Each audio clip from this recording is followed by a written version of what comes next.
good morning, good afternoon, and good evening every all. Ibaba ko lang ang aking weekly, everyday na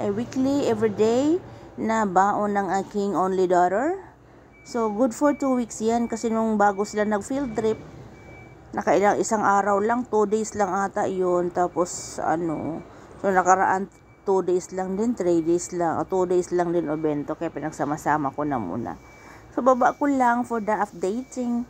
So, okay na yan. Magsawa lang kayo manonood. Same lang yan. Same processing lang yan. Nakakatuwa magawa ng obento, Lalo pat ganado yung anak mo. Talagang So, ayan lang siya.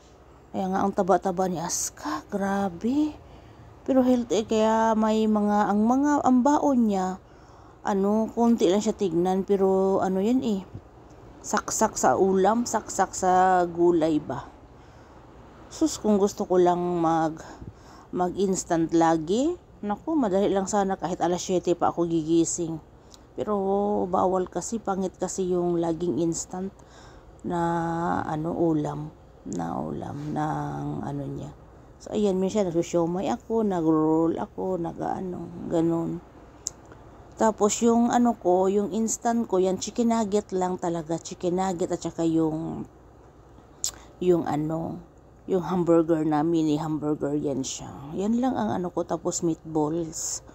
Tapos minsan gumagawa ako ng meatballs, kaso mapadami ko, hindi masasayang kasi. Kaya meatballs, ayan. Tapos gulay, mga prutas, ganun pa din. Healthy ang baon ni Aska.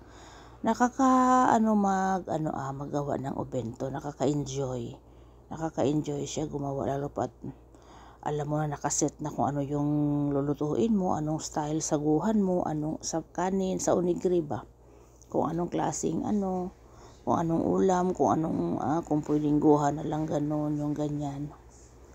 Ayan, so pagputing na lang, kaso lang yung pagprito ba, yung pag nagluto ako, patingi-tingi yung kasi, hindi naman kagaya sa Pinas na kanin at saka ulam lang, tapos kunting mga abobot dyan, diba? Dito kasi iba-iba guys, iba-iba yung kailangan mo. Kaya kung nagbili ako ng gulay, 1 lingguhan yan niya na stock ko. Sakto yan sa 1 linggo na ilalagay ko na gulay. Ganon. Tapos yung kanin, iba-iba lang, ganon lang din mga posisyon niya.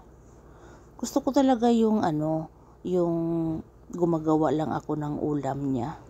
Kasi madali lang, maibabad ko lang naman kaysa instant na masama kasi yung puro instant na pagkain. Kasi naka-ref yan, diba, naka-frozen. Tapos ilalabas ko siya sa gabi. Tapos iinitin, syempre lalamig na yun pagdating kasi wala naman silang oven sa school, diretso kain yan. So instant yan, diba? Parang hindi siya pero safe naman kasi pero ayaw ng papa niya na puro instant kasi daw nga.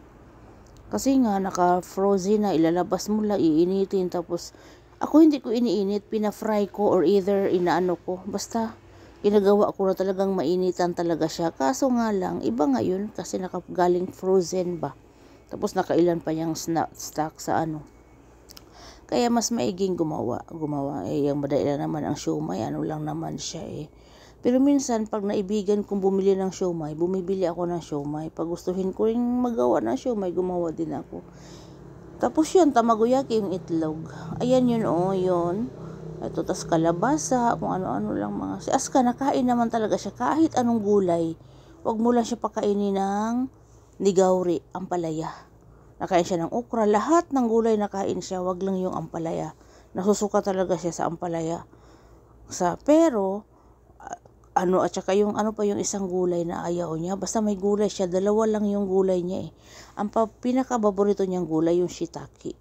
Kaso parang tinatamad ako mag-shiitake kasi ang daming gagawin dyan. So ayan lang, enjoy magawa ako, talagang enjoying ako magawa ng baon niya, kahit alam mong tamad kang bumangon, pero wala kang magagawa Sabi ko, mag-order ka na ng mag-order ka na ng pagkain sa school. Hindi daw kasi masarap, nagsilip siya sa menu kasi may apps may app siya niya, pwede mong silipin yung menu. Sabi niya, parang hindi daw niya gusto. Parang ano ba, hindi daw niya gusto. Dahil wala tayong magagawa. Pero ngayong linggong to, start today, binawasan ko na yung ano niya, kanin niya. Kasi as in, ang taba niya. Sus ko, grabe talaga, grabe as in. Kahit naglalakad araw-araw, hindi talaga napayat. Thank you for watching.